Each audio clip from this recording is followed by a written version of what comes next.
Good morning students.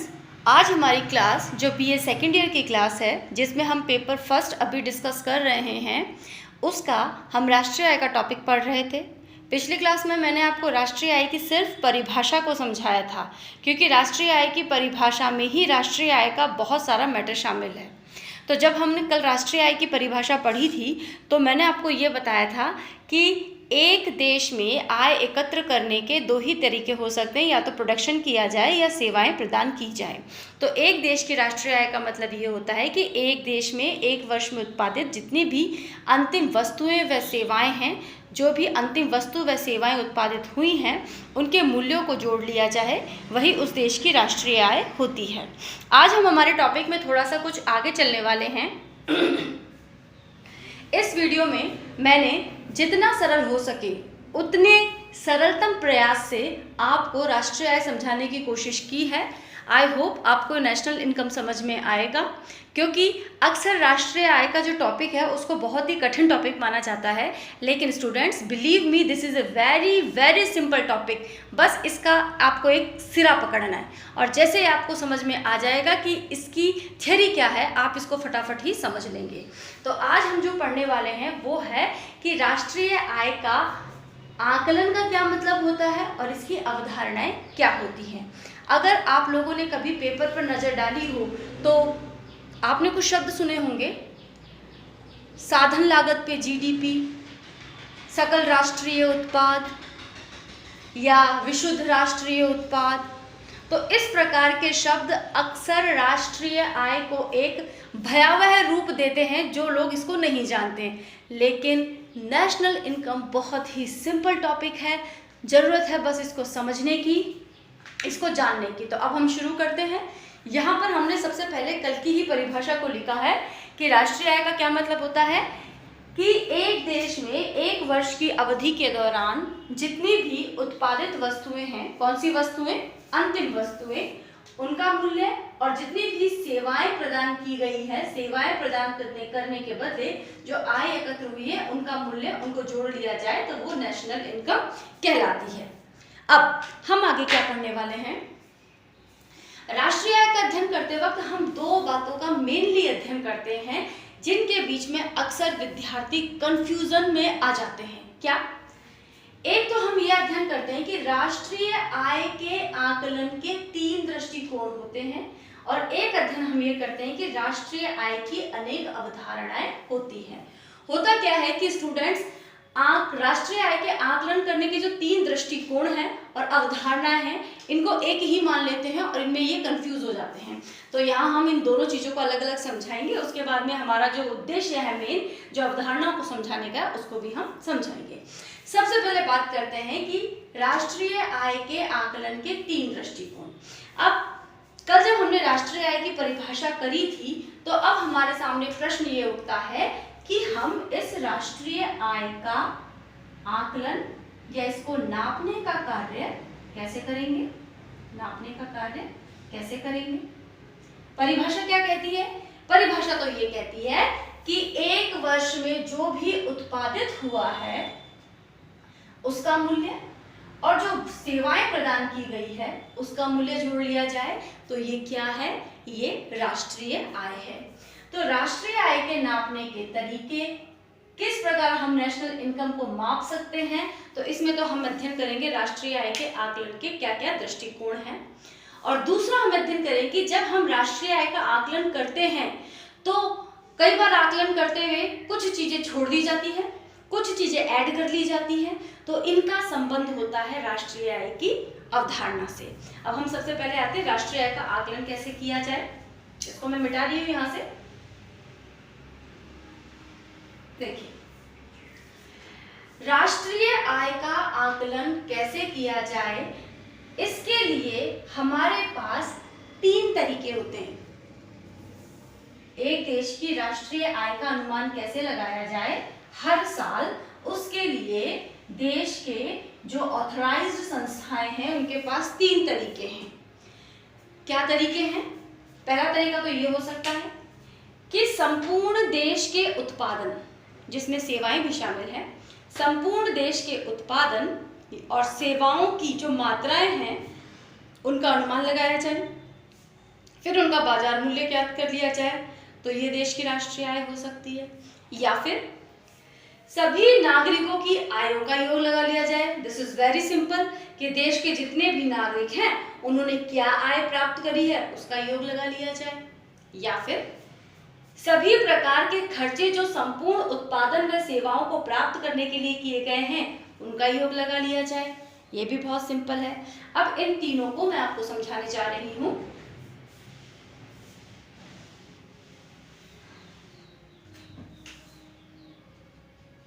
हमारा अब जो पढ़ने का विषय है वो है राष्ट्रीय आय का आकलन कैसे किया जाए। तो मैं सबसे पहले ले रही हूं राष्ट्र की सकल आय को जोड़ ले। सबसे सिंपल मेथड कि जितने भी नागरिक हैं, अब उन नागरिकों में उत्पादन करने वाले भी हो सकते हैं और विभिन्न प्रकार की सेवाएं देने वाले भी हो सकते हैं, तो इनकी सभी की इनकम को जोड़ लिया जाए और वो देश की राष्ट्रीय आय हो जाएगी। This is the simplest method कि सकल राष्ट्रीय, हम राष्ट्रीय आय का आकलन कैसे कर सकते हैं कि जितने भी नागरिक हैं उनकी इनकम को जोड़ा जाए। इनकम प्राप्त करने के, मैंने आपको कल वाली क्लास में बताया था कि इनकम प्राप्त करने के दो ही तरीके हैं अल्टीमेटली, या तो प्रोडक्शन करके उसको बेचा जाए या सेवाएं प्रदान की जाए, जैसे कि डॉक्टर, अध्यापक, वकील इत्यादि। सकल आय को जोड़ ले, ये नेशनल इनकम है। तो इस मेथड को बोलते हैं gross national income. Gross national income method बोल दो या आकलन की विधि बोल दो। सकल राष्ट्रीय आय। राष्ट्रीय आय ज्ञात करने का पहला मेथड या राष्ट्रीय आय के आकलन का, राष्ट्रीय आय को जोड़ने का, कितनी राष्ट्रीय आय देश की है एक अमुक वर्ष में, उसका सबसे सिंपल तरीका है कि देश के सभी नागरिकों ने जिस प्रकार से विभिन्न प्रकारों से आय अर्जित की है उन सभी आयों को जोड़ लिया जाए, जिसे हम आर्थिक शब्दों में क्या कहेंगे, इकोनॉमिक्स की भाषा में क्या कहेंगे, GNI या ग्रॉस नेशनल इनकम या सकल राष्ट्रीय आय। ये तरीका हो सकता है पहला तरीका, ठीक है, फर्स्ट मेथड। सेकंड मेथड क्या हो सकता है? सेकंड मेथड है सकल राष्ट्रीय। अब यहाँ पर सकल राष्ट्रीय शब्द बार बार आएगा क्योंकि हम पूरे राष्ट्र की बात कर रहे हैं। सकल का मतलब होता है जितने भी टोटल उपलब्ध हैं, सकल यानी कि सारे, संपूर्ण। तो दूसरा मेथड है सकल राष्ट्रीय उत्पाद या ग्रॉस नेशनल प्रोडक्ट, इसको जोड़ लिया जाए। दूसरा तरीका ये है कि सकल राष्ट्रीय उत्पाद को जोड़ लिया जाए तो भी देश की राष्ट्रीय आय का आकलन हो जाएगा। अब आपके मन में ये सवाल उठ सकता है कि भाई सकल राष्ट्रीय उत्पाद को जोड़ने से देश की राष्ट्रीय आय का अनुमान कैसे लगेगा? तो बहुत ही सिंपल है, आप वापस यहाँ जाइए।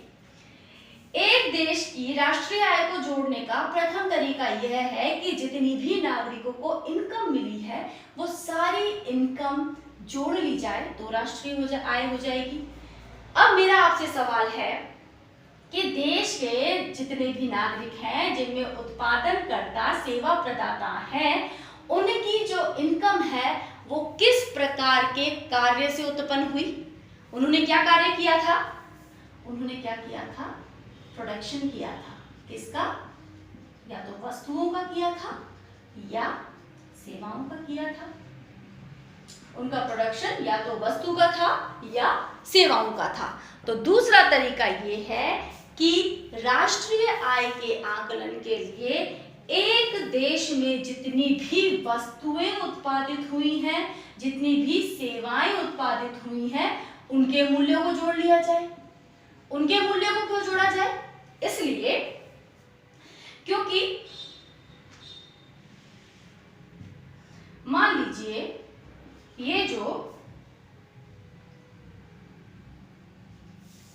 उत्पादन करता है, जिनकी फैक्ट्रियां हैं, कारखाने हैं, उन्होंने बहुत विभिन्न प्रकार की वस्तुओं का उत्पादन किया और जो विभिन्न प्रकार की वस्तुएं थी उन वस्तुओं का मूल्य या कीमत या जिस कीमत पर उन्होंने उन वस्तुओं को बेचा है, मान लीजिए 10,000 करोड़ है।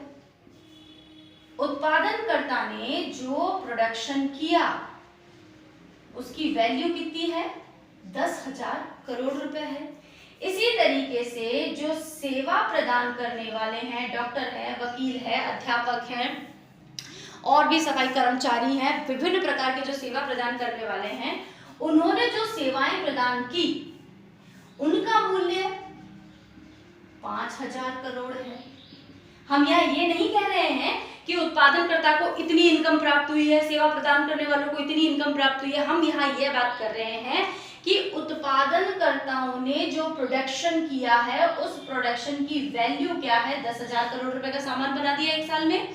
और सेवा प्रदान करने वालों ने जो एक साल के अंदर सेवाएं प्रदान करी है, विभिन्न प्रकार के कार्य किए हैं, चाहे वो सैलून में सर्विस दी हो, चाहे अध्यापक के रूप में, चाहे प्रोफेसर के रूप में, चाहे डॉक्टर के रूप में, चाहे वकील के रूप में, किसी भी रूप में, जो चाहे वो आपके घर में काम करने वाली बाई हो, जिन्हें आजकल हेल्प्स कहा जाता है, तो जो सेवाएं प्रदान करने वाले हैं उन्होंने मान लीजिए एक साल में 5,000 करोड़ रुपए के बराबर सेवाएं उत्पन्न की हैं। तो यहाँ पर देश का जो राष्ट्रीय उत्पाद कितना हो गया? 15,000 करोड़ हो गया। हम सिर्फ यहाँ प्रोडक्शन की बात कर रहे हैं, इनकम की बात नहीं कर रहे हैं।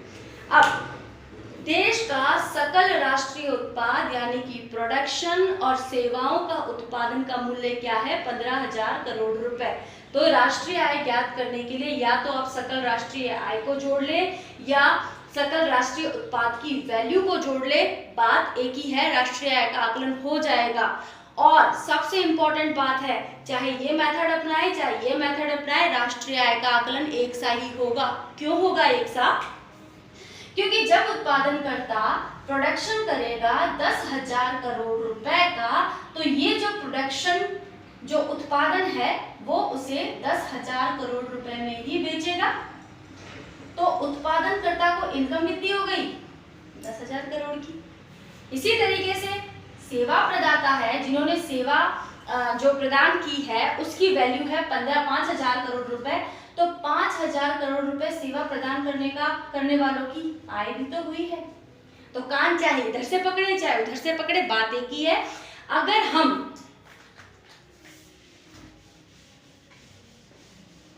हम ग्रॉस नेशनल इनकम मेथड को लेते हैं तो सबकी आयों का योग करते हैं, और अगर हम ग्रॉस नेशनल प्रोडक्ट का मेथड लेते हैं राष्ट्रीय आय को आकलन का, तो देश में जितना भी उत्पादन हुआ है प्लस सेवाएं उत्पादित हुई हैं उनका मूल्य जोड़ लेते हैं। क्यों? क्योंकि प्रोड्यूसर को उत्पादन के बदले जो आय प्राप्त होगी वो कितनी होगी? जितना उसने प्रोडक्शन किया है। और इसी प्रकार सेवा प्रदान करने वाले को जो आय प्राप्त होगी वो कितनी प्राप्त होगी? जितना कि उसने सेवाओं का प्रोडक्शन किया है। तो चाहे व्यक्तियों की आयों को जोड़ ले या जो प्रोडक्शन हुआ है उसको जोड़ ले, बात एक ही होती है। मैं इसके लिए आपको एक सरल उदाहरण और देने जा रही हूँ। देखिए, यहाँ पे राष्ट्रीय आय का आकलन कैसे किया जाए, इसके लिए हमने तीनों ही मेथड को एक सिंपल से चित्र से समझा दिया है। राष्ट्रीय आय का आकलन कैसे किया जाए, एक देश की राष्ट्रीय आय को किस तरीके से जोड़ा जाए। तो सबसे पहला काम तो ये है कि जितने भी प्रोडक्शन के कार्य हुए हैं उन प्रोडक्शन के वैल्यू को जोड़ दी जाए। सबसे पहले हमने यहाँ पर एक उत्पादक वर्ग लिया है, यहाँ पर हमने सेवा प्रदाता वर्ग लिया है। उत्पादक वर्ग का मतलब है कारखाने फैक्ट्रियों के मालिक, और ये प्रोडक्शन का कार्य करते हैं देश में। और सेवा प्रदाता वर्ग का मतलब है नौकरी पेशा वर्ग, वही डॉक्टर, वकील, आपके घर में काम करने वाली बाई, आपके जो सैलून चलाने वाले लोग, पार्लर चलाने वाले लोग, होटल और रेस्टोरेंट में लोगों को सेवाएं देने वाले लोग, ये सारे लोग। अब मान लीजिए एक साल में, अब आप ध्यान से सुनिएगा, एक साल में जो प्रोडक्शन हुआ है उत्पादक वर्ग द्वारा, उस प्रोडक्शन की वैल्यू है 10,000 रुपए। उसी साल में सेवा प्रदाताओं ने जो सेवाएं प्रदान की उसकी वैल्यू या कीमत या मूल्य है 5,000 रुपए। तो राष्ट्रीय आय का आकलन करने का सबसे पहला तरीका तो ये हो सकता है कि देश में वस्तु और सेवाओं का जो भी मूल्य है उस मूल्य को जोड़ लिया जाए, जो प्रोडक्शन का मूल्य है, यानी कि क्या जोड़ा जाए, ग्रॉस नेशनल प्रोडक्ट को जोड़ लिया जाए, जिसे हम कहेंगे सकल राष्ट्रीय उत्पाद जोड़ लिया जाए। उत्पाद किसका हुआ है, सेवा का हुआ है या वस्तुओं का हुआ है। तो पहला तरीका तो ये है कि राष्ट्रीय आय कैसे आकलित की जाए, भी राष्ट्रीय आय को कैसे जोड़ा जाए। तो पहला तरीका तो ये है कि देश के जितने भी प्रोडक्शन है सेवाओं का और वस्तुओं का उसको जोड़ लिया जाए, तो जो मूल्य आएगा वो देश की राष्ट्रीय आय है उस एक फला वर्ष के लिए। दूसरा तरीका, प्रोडक्शन एरिया में जो 10,000 रुपए का प्रोडक्शन किया गया, तो उस प्रोडक्शन को जो वस्तुएं हैं उसको उत्पादक ने बेच दिया 10,000 रुपए में। तो उत्पादक की आय कितनी हो गई, 10,000 रुपए। इसी तरीके से सेवा प्रदाता वर्ग ने एक साल में जो सेवाएं दी है उसके बदले आय कितनी प्राप्त की, 5,000 रुपए। तो सेवा प्रदाता वर्ग की इनकम कितनी होगी, 5,000 रुपए। तो राष्ट्रीय आय आकलन करने का दूसरा तरीका ये हो सकता है कि उत्पादक वर्ग और सेवा प्रदाता वर्ग ने जो आय अर्जित की है उन सभी को जोड़ लिया जाए। तो या फिर हम ग्रॉस नेशनल इनकम को ले लें। एक बात और, यहाँ पर जब हम कहते हैं कि उत्पादक वर्ग और सेवा प्रदाता वर्ग, तो इन दोनों में पूरे देश के नागरिक आ गए हैं, देश के सारे नागरिक आ गए हैं। तो दूसरा तरीका ये हो सकता है कि सकल राष्ट्र की आय को जोड़ लिया जाए। तो ऐसे बोलेंगे सकल राष्ट्रीय आय को जोड़ लिया जाए। अब आपने क्या देखा, सकल राष्ट्रीय उत्पाद की वैल्यू कितनी थी, 15,000, और सकल राष्ट्रीय आय की वैल्यू कितनी है, 15,000। अब जो तीसरी टर्म आती है, तीसरा जो तरीका होता है राष्ट्रीय आय को आकलन करने का, वो ये है कि या तो आप पहले जो तरीके हैं सकल राष्ट्रीय उत्पाद को जोड़ लें या सकल राष्ट्रीय इनकम को जोड़ लें। तीसरा तरीका है देश में जितने भी खर्चे हुए हैं उन खर्चों को जोड़ लिया जाए या सकल राष्ट्रीय व्यय को जोड़ लिया जाए। सकल राष्ट्रीय व्यय भी देश की राष्ट्रीय आय को ही बताएगा। कैसे, उत्पादन किया गया 10,000 रुपए का, सेवा उत्पादित की गई 5,000 रुपए की, तो प्रोडक्शन की वैल्यू कितनी होगी, 15,000 रुपए। तो ये हो गया सकल राष्ट्रीय उत्पाद। प्रोड्यूसर वर्ग ने जो प्रोडक्शन किया था 10,000 रुपए का, उसको 10,000 रुपए में बेचा, तो प्रोड्यूसर्स की इनकम कितनी हो गई, 10,000 रुपए। इसी तरीके से सेवा प्रदाता वर्ग ने 5,000 रुपए की सेवाएं बेच दी, तो इस वर्ग की इनकम कितनी हो गई, 5,000 रुपए। तो यहाँ पर सकल राष्ट्रीय आय कितनी हो गई, 15,000 रुपए। तीसरा तरीका, उत्पादक वर्ग ने जब 10,000 रुपए में अपने प्रोडक्शन को बेचा, तो किसी ने उस प्रोडक्शन को खरीदा, और जब किसी ने उस प्रोडक्शन को खरीदा तो उसने खरीदने के लिए खर्च कितने किए, 10,000 रुपए।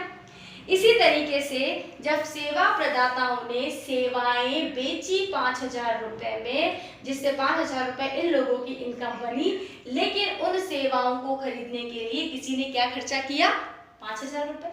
तो इसका मतलब राष्ट्रीय आय का आकलन करने का तीसरा तरीका यह है कि सकल राष्ट्रीय व्यय, ग्रॉस नेशनल एक्सपेंडिचर, सकल राष्ट्रीय व्यय को भी जोड़ लिया जाए तो भी हल वही आएगा। उत्पादन की वैल्यू 15,000, आय प्राप्त हुई 15,000 और जो खर्चा किया गया 15,000। तो इसका मतलब चाहे सकल राष्ट्रीय, आपको राष्ट्रीय आय का आकलन करना है तो सकल राष्ट्रीय उत्पाद को जोड़ सकते हैं, सकल राष्ट्रीय आय को जोड़ सकते हैं या सकल राष्ट्रीय व्यय को जोड़ सकते हैं, बात एक ही होती है। इसे हम ऐसे लिख सकते हैं, GNP is equal to GNI is equal to GNE, क्योंकि जो उत्पादित हुआ है वो बेचा जाएगा तो व्यय होगा, और जब बेचा जाएगा तो उत्पादक वर्ग को आय प्राप्त होगी। देखिए, उत्पादित होगा तो उत्पादन की वैल्यू ले लो, उत्पादन की वैल्यू नहीं लेनी है तो बेचने पे जो खर्चा हुआ है उसकी वैल्यू ले लो। अगर बेचने पे जो खर्चा हुआ है उसकी वैल्यू नहीं लेनी है तो फिर जो खर्चे से जो किसी को इनकम मिली है उसको ले लीजिए। बात एक ही है। तो इसका मतलब राष्ट्रीय आय का जब हम आकलन करते हैं तो हम 3 तरीकों से राष्ट्रीय आय का आकलन कर सकते हैं। सबसे पहला तरीका है सकल राष्ट्रीय उत्पाद को जोड़ लिया जाए, देश में जो भी प्रोडक्शन हुआ है उसको जोड़ लिया जाए, उसका योग कर लिया जाए, GNP। दूसरा तरीका ये है कि सकल राष्ट्रीय आय को जोड़ लिया जाए, यानी कि देश के जितने भी नागरिक हैं उनकी इनकम को जोड़ लिया जाए। तीसरा तरीका ये हो सकता है कि सकल राष्ट्रीय व्यय को जोड़ लिया जाए, जो भी देश में खर्चा हुआ है उसको जोड़ लिया जाए, तो भी बात एक ही है। यानी कि ये तीनों ही टर्म एक इकोनॉमी में बराबर होते हैं, चाहे आप इसकी बात करो, इसकी बात करो, इसकी बात करो, ये देश की राष्ट्रीय आय को ही बताते हैं। अब बच्चों कल हम जो अगला वीडियो बनाएंगे उसमें हम बात करेंगे राष्ट्रीय आय की अवधारणाएं। बहुत इंपॉर्टेंट टॉपिक है। यहाँ पर हम इसको यहीं क्लोज करते हैं। Thank you so much.